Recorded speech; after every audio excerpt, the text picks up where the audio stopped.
So tēnā tātou katoa. Ko Unishive tōku ingoa, ko Papamo tōku whenua kura, ko Maua te monga, ko Toronga te moana no Ototahi ahau. Kia ora and welcome to the Sorted webinar. My name is Unisha and I'm your kai whakahaere, your facilitator for today. I'm so pleased to have you join us here for the Sorted Money Month. Throughout the month of August, we've been encouraging you all to hit pause and take a moment and get your money sorted. And this is the third webinar in our Tuesday lunchtime series. So well done for taking a moment to pause, have your lunch and listen to a webinar on sorting your savings. That's fantastic. I hope the weather's good and you're able to just enjoy this moment that we have here together. If you were on just a few moments ago, you will know that these webinars are recorded. So just a reminder, this is so that we can provide a copy of the webinar to those who registered and for you to watch it again later on, maybe with your friends or your family if you so wish. But if people weren't able to attend, then they will also get a copy of this webinar as well. So the webinar won't be used for any other purposes. And if you don't wish to be recorded, please know that your videos are off. But if you do feel uncomfortable, feel free to leave the call and watch it back at a later time. Sorted provides free, independent and impartial information around all things money matters, and Sorted is run by Te Ara o Honga Ora, the Retirement Commission. Their aim is to empower the people of Aotearoa on their journeys to a better retirement by helping them understand money. And what I love about the work that Sorted does is it starts from age 5 all the way up to 105. If you go through any of their resources on the website, you will find things covering all sorts of different life stages and life events, and it's all relevant to us here in New Zealand as well. So it's relevant to you and what you're going through. So that's a fantastic resource, and I will show you to a few of those different tools that we'll be using today as well. During these webinars and any seminars provided by Sorted, we can't give any specific financial advice, but what we will do is give you some great resources that you can use to make more informed financial decisions. And even better, you can share these with other people because they're freely available for you to pass on. It's really important to me that we don't give any specific financial advice in these webinars because of my background. So I'm an ex-auditor, I'm a chartered accountant, and I'm also an associate financial advisor. And I'm also an ex-financial mentor. So I've had a few different hats during my time. I worked as a financial mentor for about a decade, and I've been a Sorted facilitator for nearly a decade next year. So it's fair to say I've had a few different roles over my career, but today I'm sitting very firmly in the mentoring and financial facilitator space of general advice only. So if you've got a question, please do ask. And if I'm not able to answer, I'll point you in the direction of people who can. But otherwise, it's general questions for general advice because I don't have time to be able to go through the specifics of your particular situation in a webinar like this. So hopefully you understand that and feel free to ask questions as we go along. Before we go any further, I'd just like to start with the Commission's karakia. If you've been on one of our webinars before, you'll be familiar with this karakia and the translations there for you to follow along as well. Toia e runga, toia e raro, toia e roto, toia e waho, toia ki te ara o honga ora, kia whaihua, kia ora. Homie, hui, tai ki. So what are we here today to look at? Well, we're looking at sorting out savings. So we've got 4 main areas that we're covering today. Basically some tips, some tricks, and compound interest, and we'll be finishing off the webinar looking at goal setting, as well as some barriers that might get in the way of us being able to stick to these goals as well. So looking at money systems, some savings techniques that work for us, and also compound interest, which is one of the wonders of the world in my humble opinion there. And then goal setting, getting that right for you to take action in the future. You will all be very, very familiar with Zoom, I'm sure, and all of its functions. I can already see people are using the reactions, so please do use them throughout the webinar. They're all available for you to use. I love seeing the different reactions fly up as we're talking as well. Because I can't see you, that is the only form of interaction I have here today, aside from the chat, which I have on my second screen. So feel free to hop into the chat and just comment on there, your thoughts, your comments, your questions.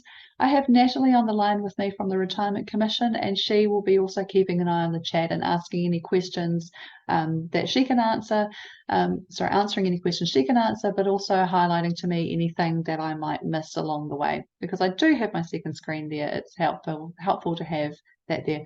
All of your microphones are muted and your videos are off. So you are just safe to sit and eat and enjoy your lunch and take part of this webinar by using the chat and the reactions there as well. So don't forget to take notes as you go along, and I look forward to your questions as we go through this webinar as well. So let's have a think about money systems.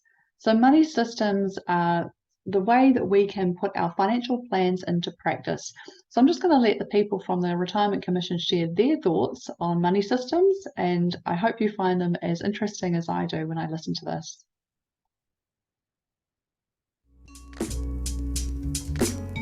Well, I try to make a plan. Before every payday, I write a list of what I want to pay. I just use my app from my bank. But then it's broken down into automatic payments that we do through the banking. So I have a car account, a house account. I use a number of Outlook folders for different types of expenditure. I like to track what I'm spending on my internet banking on an app. Unfortunately, I probably use my mind to budget and try to write like a digital diary of what I'm supposed to be doing with my money, which usually fails me quite a lot. The way the spreadsheet works well for us is that we're able to see where our money's coming in and where it's going. It gives me time to account for everything that needs to be paid. Because everything's in its pot at the beginning of the pay cycle. So if it's not in my actual account, I won't spend it. Instead of all coming in and out of one account, I can track it a bit more. Because it just goes. There are some fantastic insights into the way different people manage money, and what I find most interesting is that a lot of these people have worked in the Retirement Commission over the years, so that's their area, that's their mahi, that's what they're used to talking about. And I have my definite kindred spirit in there. I've never met him, but the person who loves Excel spreadsheets is my kindred spirit there. I love Excel spreadsheets, and I live and die by them. You can ask my husband. But also I love the guy who talks about having his digital diary in his mind and how it's not serving him quite so well. So maybe you're somewhere in between these two different areas. Maybe you're a spreadsheet person, maybe you're a digital diary sort of person. But what is your current money system? What are you currently using? Hop into the chat and just share some of your ideas. Maybe you are an Excel person. Maybe you have an app. If you have an app that you're loving at the moment, please do mention it in the chat so that other people can benefit from your knowledge there and just have a look around and play. Because a lot of these apps, it depends. You've got to take some time to play with them to see if they work for you. I see a lot of people with Excel and spreadsheets. Some people using Xero as well.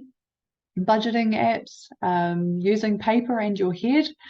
Yeah, Pocketsmith, that's one I've heard a lot of as well. A lot of people use that one. BNZ apps. So your bank app is a really great one to have a look at as well.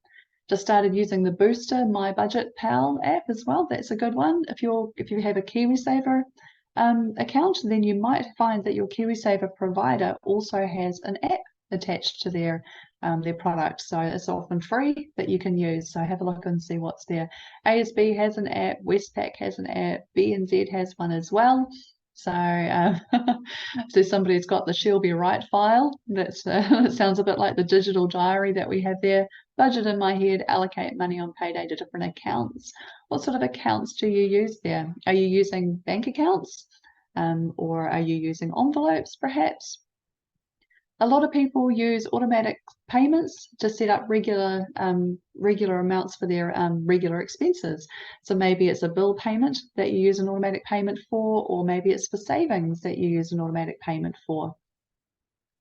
Has ANZ got an app? Has anybody got an ANZ app that they can hop into the chat and just confirm whether or not ANZ actually does have one? I'm not an ANZ customer myself, so I can't say for sure, but I know that many banks do have one.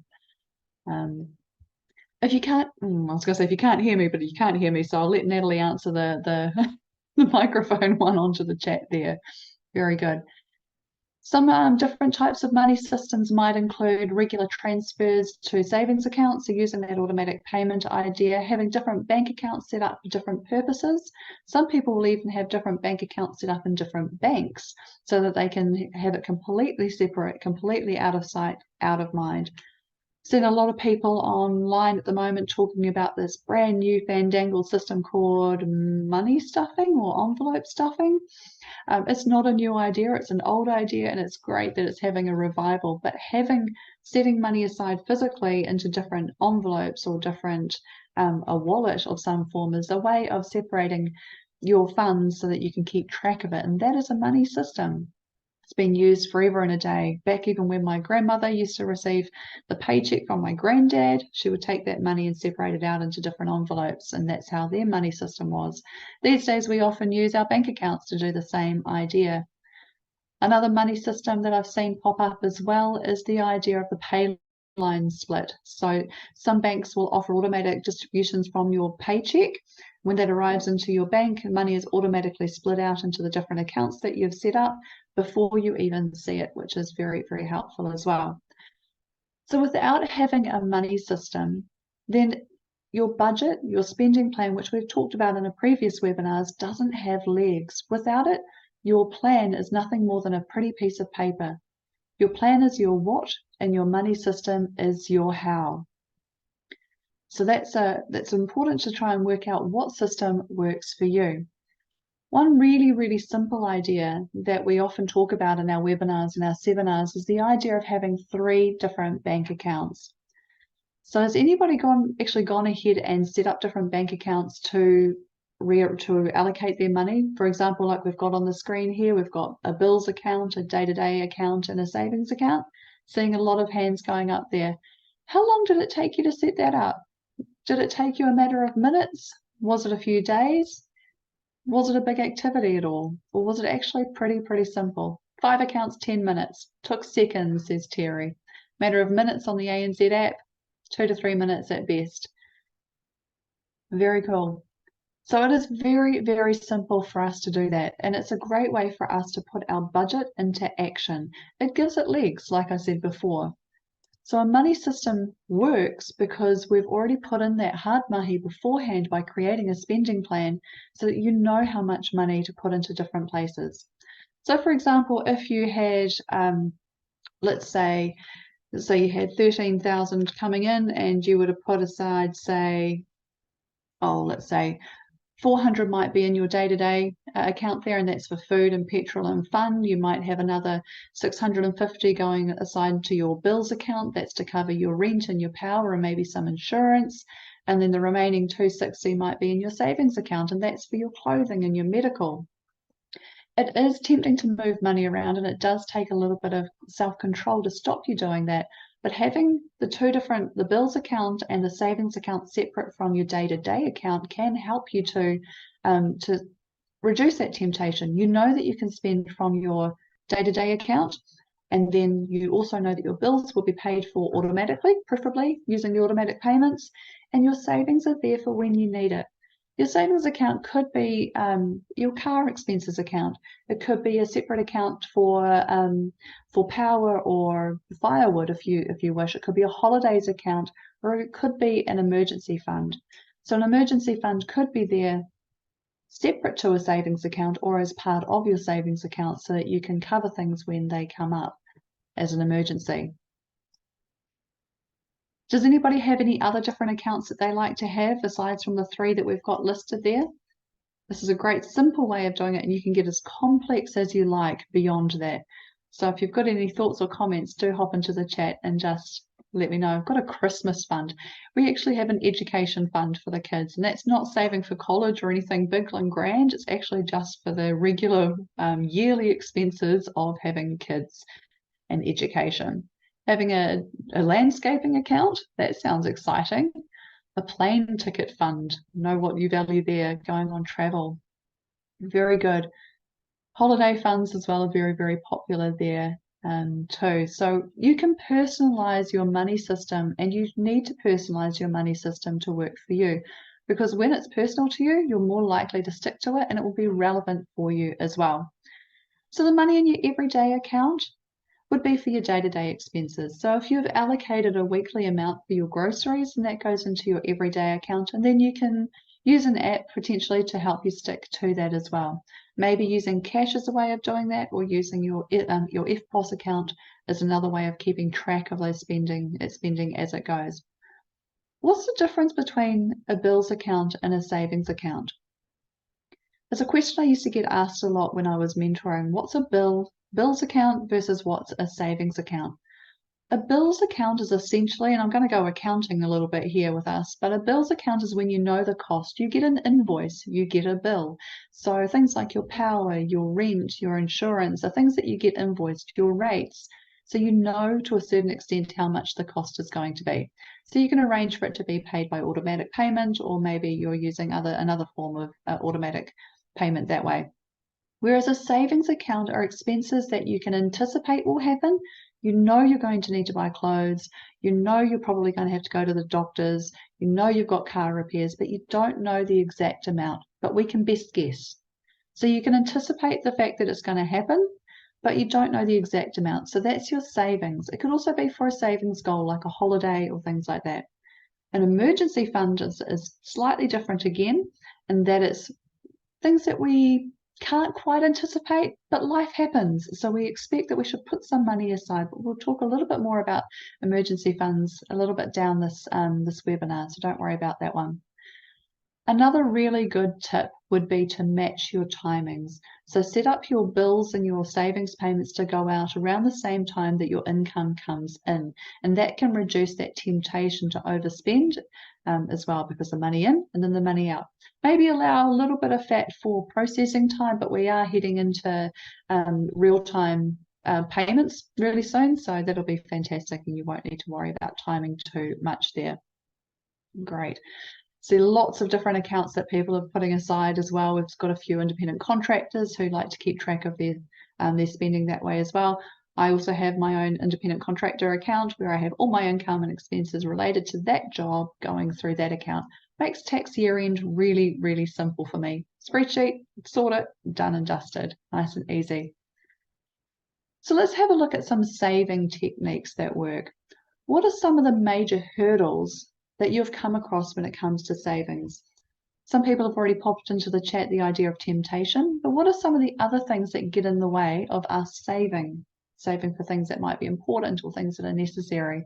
Pop into the chat and just share some thoughts. What are some of these hurdles that get in our way? Being able to access it, as in too easy to access? Yeah, that can be very, very true as well. Our family, our partners, pester power from our children. Yeah, these things can get in the way of us saving. Adult children, unexpected expenses, the cost of living. Let's be honest, that cost of living is pretty hard to deal with at the moment. Emergencies do happen as well, and then we have the regular payments that we make too. Saving can be challenging, and there is no doubt for some of us it will seem impossible, especially when we're used to living a certain way. We have habits that are well ingrained. It will be especially difficult if we are living beyond our means, or circumstances have changed and we haven't quite changed our spending to match these circumstances. Spending more than we earn. Maybe we're using a little bit of debt to try and make things up a little bit, or we are just scraping by, living day to day from paycheck to paycheck. As I said, the cost of living is not easy at the moment, so we're all dealing with this, and it can make savings really difficult sometimes. There is a really helpful technique that we use in these sorted webinars and we like to talk about, and it's called paying ourselves first. Has anybody heard of the idea of paying yourself first? Give me a reaction if you have. Yeah, a few people have. That's fantastic. The idea of paying ourselves first is that before you pay anybody else, you automatically tuck some money away, even if it's a small amount, for yourself. This way it goes towards your goals before it goes to somebody else's. This means that when we save first and then spend, it means that when life starts to get in the way, we've still got our goals being saved for. So that's paying yourself first. The other technique, and there will be a video coming up very soon just about paying yourself first, a little bit more, delving into that in a bit more detail. But the other main tip here is to make things automatic. We know it doesn't take too long to set up an online bank account. We know it doesn't take too long to set up an automatic payment. It's not difficult. Lots of you guys have hopped into the chat to share just how quick and easy that was. If it is a bit tricky, you can talk to a financial mentor, you can go and talk to your bank, and they will help you set that up as well. We often use automatic payments for bills. We use it for our KiwiSaver. So why not also use it for our savings as well? Making things automatic puts our money out of sight and out of mind so that it can grow without us getting our grubby little hands on it and stopping us reaching our goals. So let's have a listen to a video about paying ourselves first. This video is about 2 minutes, so settle in, get your coffee, and let's have a watch about paying ourselves first and what exactly does that mean. Before you pay things like bills and shopping and takeaways and everything else, that will make such a difference to building a savings habit. Sorry, that didn't seem to start from the beginning. Let's go back to the beginning.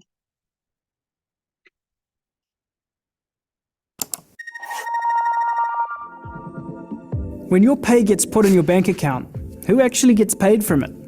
Your landlord? The bank and mortgage repayments? The power company? Your favorite takeaways? What about you? When you get paid, pay yourself first. Now I know what you're thinking, what does that even mean? Well, each time you get paid, the first thing you should do is send a chunk of money to your savings and investments before you pay things like bills and shopping and takeaways and everything else. That will make such a difference to building a savings habit. So if you really want savings, then pay yourself first. To do this, make a separate savings or investment account and set up an automatic payment as soon as your pay comes in. If you and your partner or whānau are saving together, you can also make it a joint account. That way you can be sure you're actually getting paid and keeping some of your money. Chances are that if we don't prioritize it and we pay our bills and do our weekly spending and then some unexpected spending and a few treats, there won't be anything left over to save. It's a good idea to define why you're saving to make it meaningful. Set some goals that reinforce what you want to have, what you want to do, what you want to be in the future, and then pull yourself towards it by paying yourself first. You deserve to keep some of your money and have your money flowing towards your goals. So how much should you pay yourself? Well, if your debts are under control, then make it count. Be generous to yourself and pay yourself enough to move towards your goals, but not so much that you have to borrow money at high interest rates or miss any debt repayments. Start with a small amount and build the habit of making payments consistently for a couple of months in a row, and then see if you can increase it over time. Check out the sorted budgeting tool. It'll help you work out how much you can save towards your goals. You can even set up separate bank accounts for your different goals. Have one for the house deposit, one for the whānau holiday, one for Christmas presents, maybe even one for the wedding. And then you can confidently sit back and watch your savings grow. So pay yourself first to make savings a priority for you and your whānau.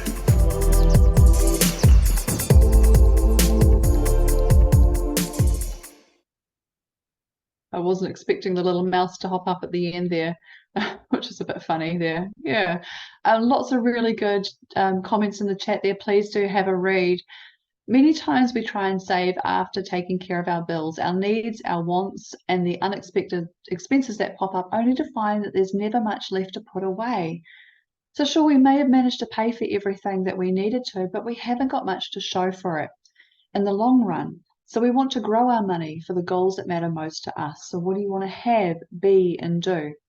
The idea of paying yourself first means that every time you're paid, get into the habit of putting away that little bit of money and squirreling it away before it gets spent. And like some people have mentioned in the chat there, I don't want it to play again. Sorry. There we go. All right, that's fine. As some people mentioning in the chat, talking about KiwiSaver, and we'll be talking about KiwiSaver next week as well. But if you can increase your KiwiSaver contributions, then that's one perfect way of squirreling away some money for your retirement. Or if you're trying to save for your first home, then that can be useful as well. Somebody asked, is 10% too high? Is 4% enough? As much as you can. If you can put in more than 10%, then by all means go for it. You can use payroll to help you put in the 10%. They might help you put in more, or you can do an automatic top up yourself from your bank straight to your KiwiSaver. I think Greg might have mentioned here that if you can afford it, there's no such thing as too high. But the idea that we get used to what the money that comes in. So if you're starting out earning for the very first time, and you can put in 10% of your KiwiSaver to your KiwiSaver, you're not going to know any different because you'll adjust to that lifestyle. Or when you get a pay rise next, increase your KiwiSaver and continue living on the same amount that you've got. So we get used to what comes in. So working out how you can pay yourself first is really, really key. I love the chats that are that are going on. Please keep sharing your thoughts as well, and Natalie will keep an eye on what's going on there as well. Question about KiwiSaver or term deposits, that depends on what the purpose is of your savings. Term deposits are very different to KiwiSaver. KiwiSaver being more for your longer term retirement, whereas term deposits are more short term, quick access to money, 3 to 6 months kind of time frame. So it depends on your time frame with that one. Maybe we'll talk about that a little bit more with the KiwiSaver webinar next week. To be successful with our savings, we want to set ourselves up. So especially if we don't have much left over from our pay, when we've got debt to pay, and it may feel like it's better to pay those first. So we pay our debts. But there are some tips that we can use to make sure that we can save and be successful with it. The first one is little and long. So the idea of starting small. Even small amounts can make a big difference over time and will get you ahead. It might start off small and maybe you can increase it as you go along, but just start, because little and long is key. Realistic, I've seen a few people mention in the chat about knowing your numbers. Knowing your numbers is really key, and doing a budgeting exercise can be the best way to start with that one. So if you weren't on the budgeting webinar, go back and find it. I think Natalie mentioned they'll be loaded up onto the website as well, somewhere. That'll be there. Natalie will tell you where. Go listen to that webinar and see about how to track your spending so that you know your numbers. You don't want to pull numbers from thin air, because then you'll be setting yourself up for failure. So a budget can help with that. Setting things apart is another key one, and we've talked a lot about that one. The idea of keeping your savings separate from your spending, also out of sight, out of mind, can be key. Keeping things automatic. If it works for our KiwiSaver, if it works for paying bills, it can work for your savings as well. So set up an automatic payment online, just do it. Early. So the best time to start saving was yesterday. The second best time is today. So don't worry about yesterday, focus on today and benefit from compound interest from now. So that's a really good one. Habits take time to solidify. 3 months, 6 months. It takes time depending on how big this habit is, how new it might be for you, and what other barriers that you've got coming up against you. So give yourself time. If you trip up, reflect on what's happened, tweak your plan, adjust things, and just try again, and you will get that habit set. And then for savings to be successful, they really need to be in writing. A goal without a plan is just a wish, so write your plan down. Can you think of any other barriers that might come up to stop you from saving? We've mentioned partners, we've mentioned children as well. So getting them on board with your plan is really key. Having that conversation means that they can get on board, and it can be something that you're doing together. I wanted to see what Margaret wrote, because people are saying, brilliant, Margaret. Save for a holiday. In tin cans. Excellent. There we go. We use a jar as well for our Christmas savings fund, and we use that for donations or maybe a big barbecue at the end of the year kind of thing. So it's a way of getting the family on board for savings for something a little bit extra.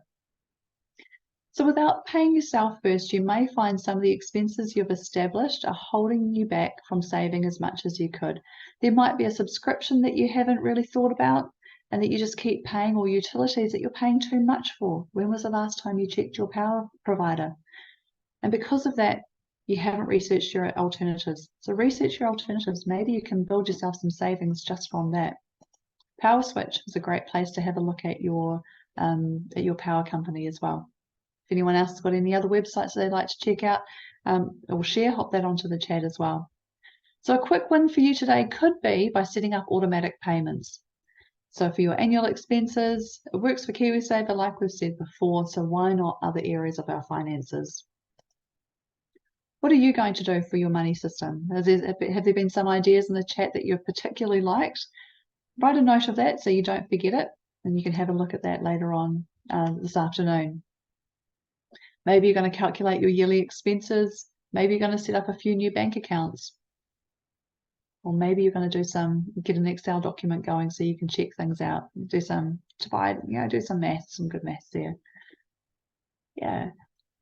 Somebody just commenting about needing a financial advisor to help you set up your money. You might need a financial advisor, or you might need a financial mentor. So a financial mentor can help you with that day-to-day stuff, can help you set up a budget, a spending plan, can help you with debt repayment systems, and can help you with general advice. If you're needing something a little bit more specific around investing, then a financial advisor can help you with that one as well. Financial advisors can also help with budgeting and can help with debt, but it just depends on what sort of service you're after there as well. One important savings fund that we should set up, and we have talked about it, is setting up an emergency fund. So who has an emergency fund here? Does anybody have one? Give me a wave or a reaction if you've got an emergency fund. Yeah. How do we know how much we should have in an emergency fund? How much do you have in an emergency fund, or how did you get that idea? Not enough? Often that's the feeling. Yeah, I agree. I'll share some links for financial mentors at the end of the webinar. So I'll hold out to the end and I'll show you where you can find them. 3 months salary, 3 weeks minimum of expenses, 3 months expenses. Yeah, general idea there. So usually on these sorted webinars, we tend to say around about 3 months worth of income or expenses, because that gives you enough fat to have the resilience to bounce back from any big emergency that might come along. Because life does happen, we do need an emergency fund.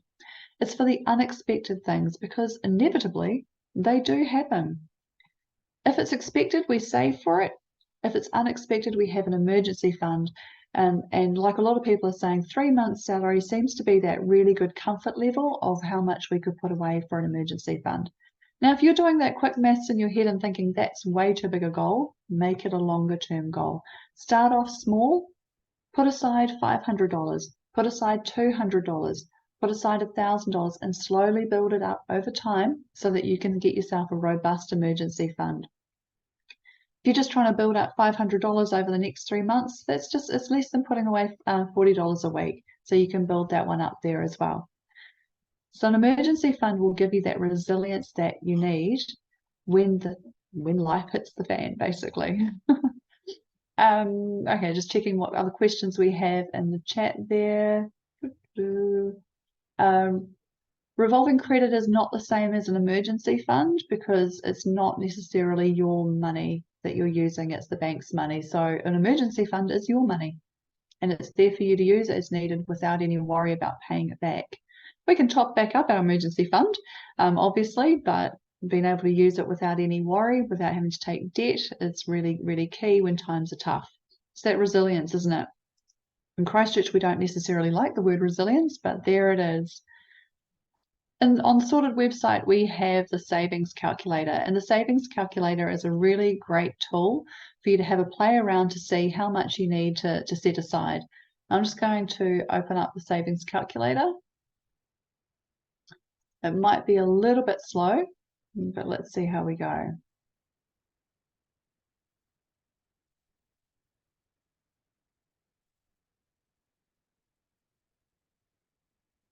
Yeah, I've already opened it up. It shouldn't be asking me that again.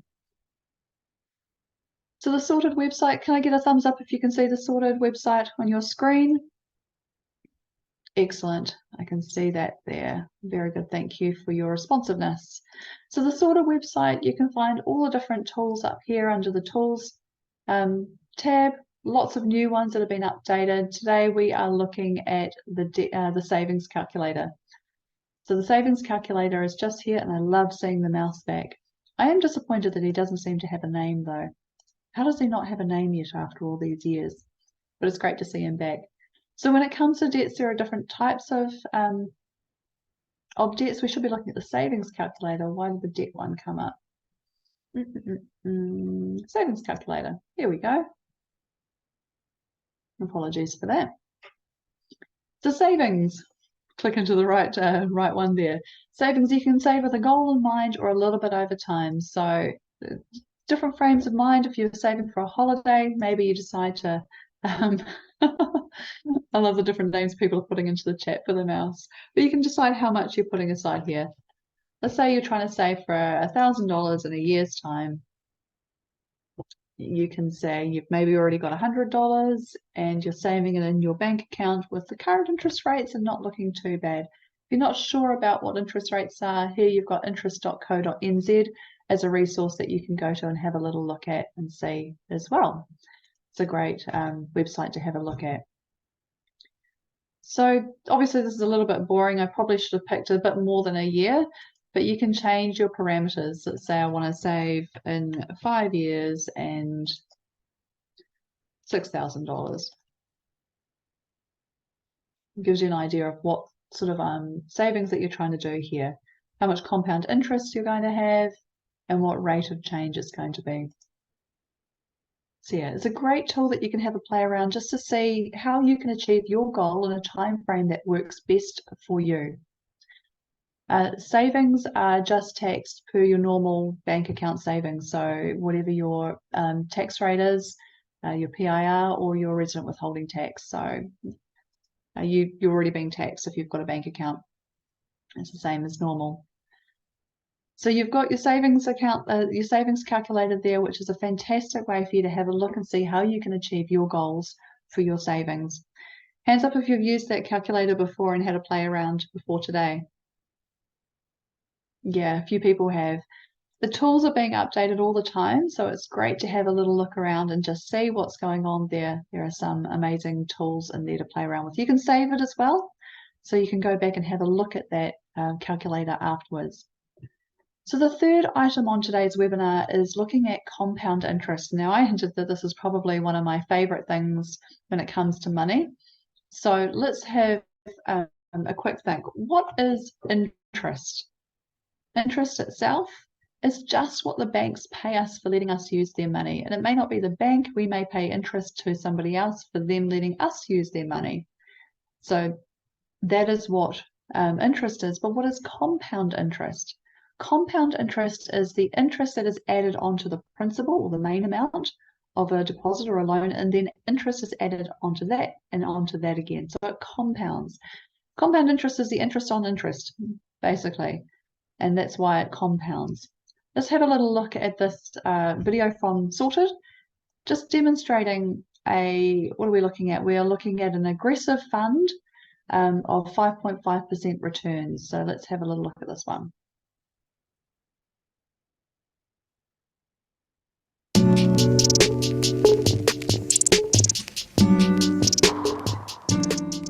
Kia ora. Have you ever wondered how compound interest really works? Let's take a look at the story of two friends and their saving and investing journeys. To demonstrate what their journeys will look like, we'll be using M&Ms in place of money to show how compound interest works. Both Anna and Paul are saving and investing for their future for the long term. They remain in the same aggressive fund for their whole investment journey. In this fund of mostly shares, their M&Ms compound at a rate of 5.5%, which takes into account fees, inflation and tax. Anna starts contributing 20 orange M&Ms each year at the age of 18. Paul is not interested in saving for his retirement yet. He has other plans to use his M&Ms and does not invest any.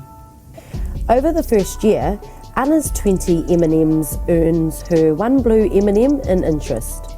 The next year, Anna keeps contributing 20 orange M&Ms to her fund, but now she is starting to earn interest on her interest, the blue M&Ms. This is what compound interest is, interest earning its own interest. Paul continues to use his M&Ms in other ways. Anna is starting to see the benefits of starting early with saving and investing. Tēnā pai, Anna. Anna continues to invest until she's 41. She has now gained 523 blue M&Ms in compound interest after putting in 480 orange M&Ms over the past 24 years. She decides to stop contributing and let compound interest continue to do the work for her. Paul starts contributing 20 orange M&Ms each year. Has he started early enough? At the age 43, Paul and Anna are both receiving compound interest. Paul continues contributing as Anna sits back and watches her M&Ms grow. Paul is not too happy with his pool of M&Ms as he compares it to Anna's. Anna looks over to see Paul's jar and feels a bit bad for him that he didn't have the knowledge to start investing early. By age 65, Paul contributed 480 orange M&Ms over 24 years, the exact same amount that Anna contributed earlier. Yet Paul earned 523 blue M&Ms in compound interest, and Anna earned a whopping 3,146 blue M&Ms in compound interest. That's a big difference. Paul and Anna contributed the exact number of orange M&Ms, yet over time, Anna's M&Ms kept rising. This is the beauty of time when it comes to compound interest. Well, there you have it. The secret to compound interest is time. So if you can, why not think about saving and investing early and make the most of compound interest? It's not too late to start now. Kia ora. It's a really effective video. The original one I saw was on Nigel Latter's Mind Over Money, and they used the fish tank example, putting water into it, and it literally overflows the earlier that you start. So it's a really great illustration for anyone that is looking at investing. Somebody asked if KiwiSaver gets compound interest. Yes, it does. That's how it grows as well. And there was another question I saw around, do we get so the tax on your savings is just on the interest earned, not on the full amount of your savings. So you're not getting tax from your job. Obviously you pay tax from your job, you put that into your savings, and you're not paying the tax on that whole amount again. No, you're just paying tax on the interest that is earned. So if you're not sure about how your bank account works, then have a look at the terms and conditions on your bank website and see how you are earning interest or how you're being charged interest, if that's what is really key there as well. But it's a really great video, and I think it's a really, really helpful illustration there. It really shows how compound interest works over a period of time, and that interest builds on interest. Both Anna and Paul saved the same amount of money for the same amount of time, but the thing that was different was that Paul was using that money, so he kept withdrawing that money instead of saving that money. So he never got the benefit of the interest. So if you want your savings to grow, then you need to try and resist that urge of taking out the interest earned and let that stay there so it can grow on top of each other, which is really the magic of how compound interest works there. Compound interest can obviously work against us when it comes to debt. So the more we put off paying things off, the more we end up paying. But let's use it for the positive and use it for our savings as well, so that we can really take advantage of that compound interest. And the reason we take advantage of compound interest is to get ahead of inflation, so that our money can grow to reach our goals, the things that we're trying to achieve in the future. Somebody else had already mentioned inflation, and that is where compound interest is really, really key. Compound interest is why time is money, and also why that idea of little and long is key. Let's have a look at some questions here. Natalie can answer about the compound interest video, where to find it. Yeah, and just have a look at your bank's terms and conditions to see whether your interest is being accumulated daily, weekly, monthly, but yes, you'll be paid generally at the end of the term is how that works there. But check your terms and conditions, and if you're not sure, you can even just use the chat on your bank's website. That's often quite helpful as well. So the last thing we're looking at today is looking at goals. So a goal without a plan is just a wish. Fortunately, Sorted has a goal planner, which is a new tool that's been updated quite recently for you to help plan for your goals. It will give you some ideas of tools, calculators, even some blogs and guides that you can read as well. So let's have a little look at the goal planner. If I can find where that hand has gone. There we go. The trick of trying to find exactly where the link is. It's just always opening up to the debt one. Natalie, why is it doing that to me? But that's okay. We'll just go to the tool here, and we will find the the one I want. Come on. Goal planner, here we go. It's got the nice little new badge there as well. Now the goal planner is let's see if it's going to work for us today. If it doesn't, then I'm just going to have to encourage you to go back and have a look at it for yourself and see. But it's really, really interactive. You can choose what sort of goals that you're after, depending on what's important to you, and add these to your goal list. First time, maybe. So you can really just go for your life and see what it is that you're trying to cover off with your goals. I'm going to stop clicking now so we can continue on with a few more. And once you go through here, you can decide how much you want to put in there. You can change the name, save that. Obviously, I've got my screen in the way, so I can't see. There we go. There's the next button there. You can start working out how much you want to put aside for it, end dates, how much you already have, and save the goal. If you follow through, it will also give you some, as I mentioned, some tools and some guides that you can use as well to go through. It's actually a really, really big tool to have a play around with. So I don't think I'm going to continue playing with it with us today, just because to get through all the different screens takes a bit of thought process, but it's really, really worth it to get that visual side of how to make your goal into a plan. Because as I said before, a goal without a plan is just a wish, and this is a way of actually making sure you get your goals onto paper so that you can follow it through. It's very editable, which is a really useful way to make sure you can achieve your goals. I see that Natalie has posted up what the video to that compound interest as well, so make sure you copy that before it goes too far down the chat, and you can use that later on. Share it with people, which is fantastic. Cool. Okay, so making a goal. The simple act of setting an effective goal gives you a better chance of realizing that goal. And I would say take it one step further. Sharing your goals with the right people gives us the accountability and support that we need in order to achieve our goals. So let's have a think about what makes a good goal. What makes a good goal? Any ideas? What are your quick thoughts on goals? Personally, I feel like they need to really resonate with our why. So what is it that you are trying to achieve? If you're trying to do something that you don't believe in, then your goal is probably not going to work. You can see a few people starting to put in the idea of SMART goals here. You're mentioning little bits: realistic, achievable, bite-sized, meaningful for you. SMART, there we go. Somebody actually did mention SMART goals there. So SMART goals are really a key way of helping you to make it achievable, make it realistic. The whole acronym of SMART is really, really key here. Specific, measurable, achievable, realistic, timely are a great way for you to actually make sure that your goal is something that you can achieve. Setting a goal is the first step. Working out what your why is key. If your goal can't be achieved today, then break it down into steps that you can achieve it. Break it down until you're able to take the first step today.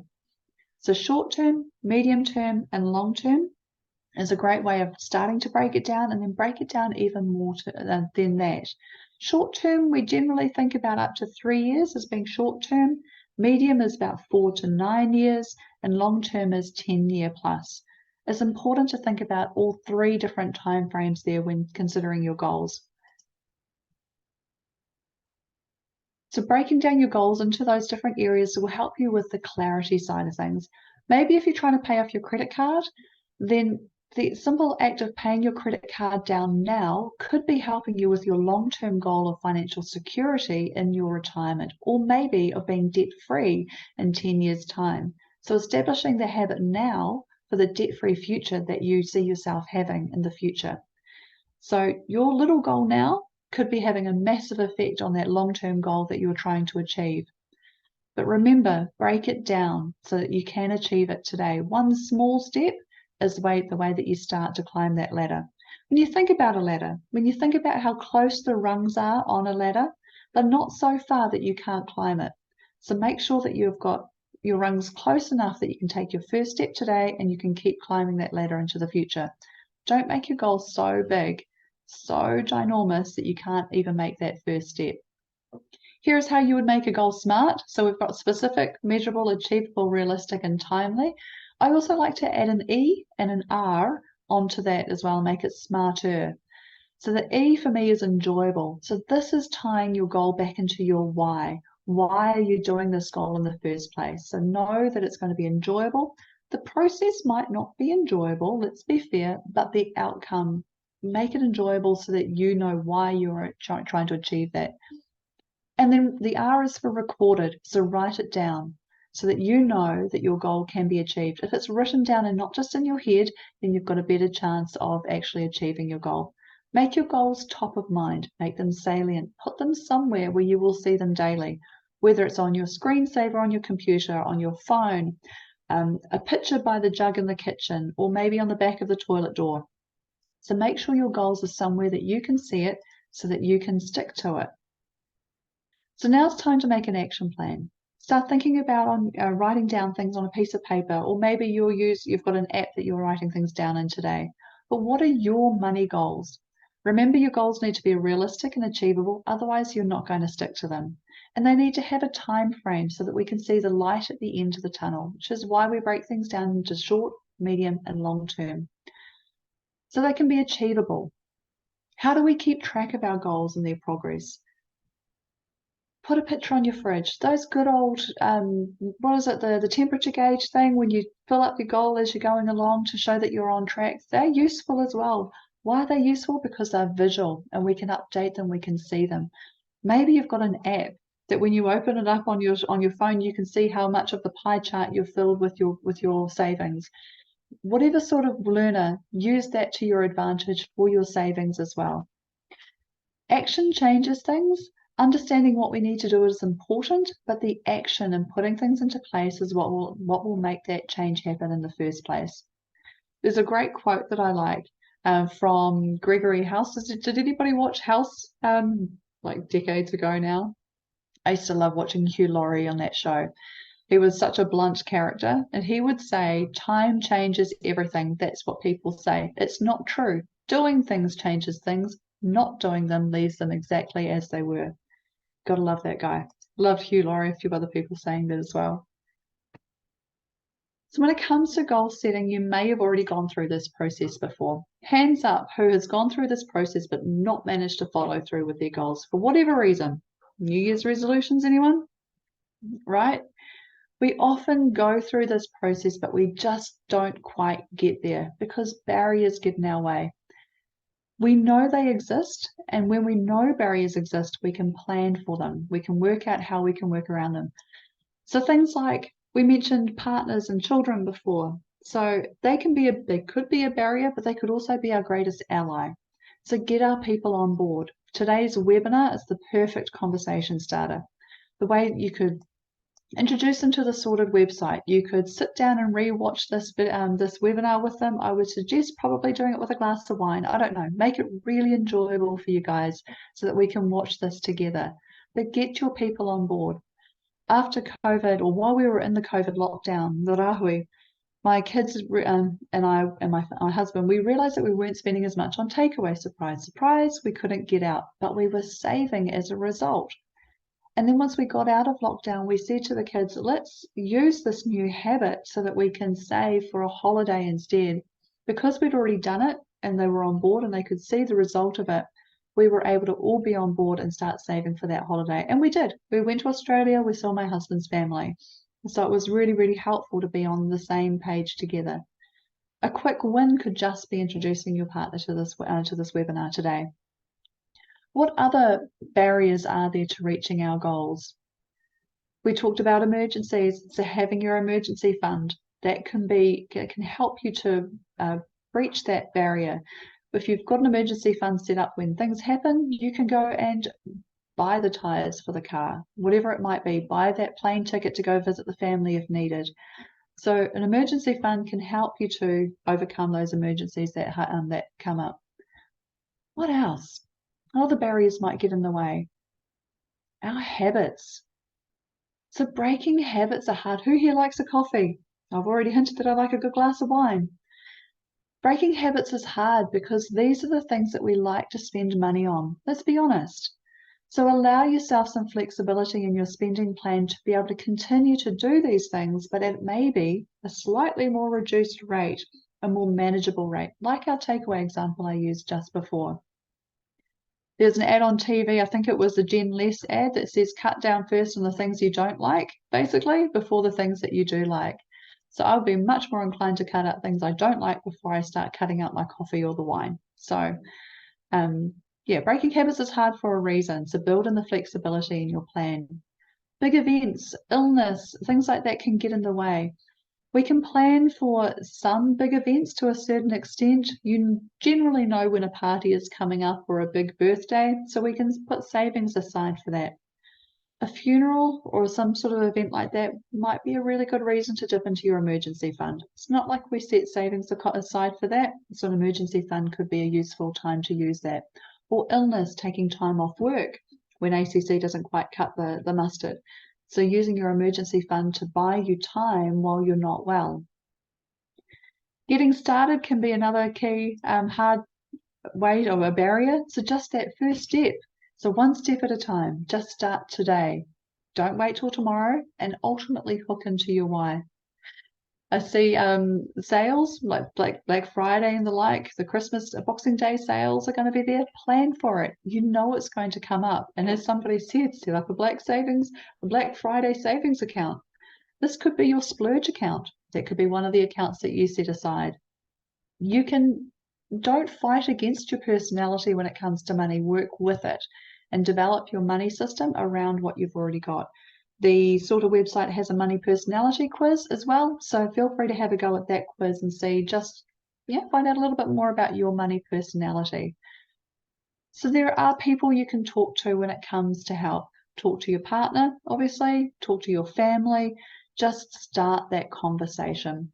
The Good Shepherd has, as an organisation in New Zealand, they have a fantastic free toolkit that you can download to have money conversations. So it's a great idea, just it's a way of it coming from somebody else instead of you as well. So Money Conversations with the Good Shepherd has got a great PDF little clip that you can download. If you're looking for extra help, if you would like to find a financial mentor, then a great organisation is Money Talks. Money Talks New Zealand is part of FinCap, which is a group of around about 200 different budget advice agencies around New Zealand. If you happen to see the debt calculator that I put up onto the website just before, is actually the information about Money Talks on the Sorted website. It's an 0800 number, so it's 0800 345 123, so 0800 345 123, or you can just search up Money Talks New Zealand and you can talk to somebody on the phone, you can talk to them on chat, email, Zoom. It's a free service as well. If you are employed, then you can potentially get help through your employee assistance program. So alongside counselling, you can often access free financial mentoring as well. So there are some great people that you can talk to who won't cost you a thing when it comes to having financial mentoring. Mentors will help you with general advice. If you need specific investing or insurance or mortgage advice, then you need to speak to a financial advisor for that one. So today we've really covered off some fantastic savings tips, tricks, compound interest and goal setting, and also looked at some barriers so that we can get past them and get our plans into action. So hopefully as a result of today, you'll be able to take some action with things. Managing our money is a life skill and there are always new things we can learn. The important thing is to be open about talking about money. Making small changes in the way that we manage our finances can make all the difference to the way we live our lives every day. And it's also about passing that information on to the rest of your family as well. So before you go today, I'd love for you to hop into the chat and just share with me one thing you're going to do as a result of today's webinar. And while you're there, I will also just have a quick look and see if there are any other questions that I have missed. Yeah, there's lots of different courses out there. Just be aware of whether people are qualified to be able to give these courses as well. So as somebody who has studied to be a financial advisor, is also a chartered accountant and worked in financial mentoring, I'm very well aware of the different hats that are out there. Be aware of influencers. So financial influencers who actually aren't qualified to be giving financial advice, but they're very passionate about it. So be careful with who you get your money from, money advice from, and make sure you talk to the right people as well. If they're trying to sell you something, just be really wary, okay? So some great ideas in the chat there, what people are going to do, set up savings account, share that compound interest video with people. Fantastic. Set some smarter goals as well. So thank you so much for joining us today. Tēnei te mihi atu kia koutou, Māori ora kia tātou. Well done. I look forward to seeing you guys next week where we have our final webinar in this Money Month series. We'll be looking at KiwiSaver. So if you wanted to take your saving that a little bit further, then KiwiSaver is the one for you to come and watch next week. Ka kite. I'm just going to stop the recording.